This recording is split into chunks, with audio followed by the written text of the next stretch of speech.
Welcome to the Slop Temple. We pray this video helps. You start by proving you control the account. Log in now on a trusted device where your session is active. Once logged in, go straight to Settings, then Security or Account. Do not log out yet. Prepare a strong new password and a secure place to save the new recovery key you will be shown. Make sure no VPN or ad blockers interfere. These can break the change process. Once done, you'll be ready to perform the password change step without the old recovery key present. Now perform the actual change. Choose Change Password, enter your current password, then type the new password twice. Pay attention at the re-encryption prompt. Re-encrypting transfers your account master key to the new password so your encrypted files remain accessible. Decline only if you accept losing stored data. Immediately when the process displays the new recovery key, copy it and save it offline.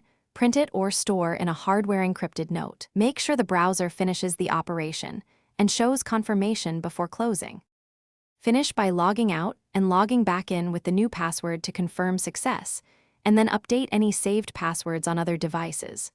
Revoke old sessions you no longer trust and verify file access to confirm re-encryption was successful. Back up the new recovery key in at least 2 secure locations.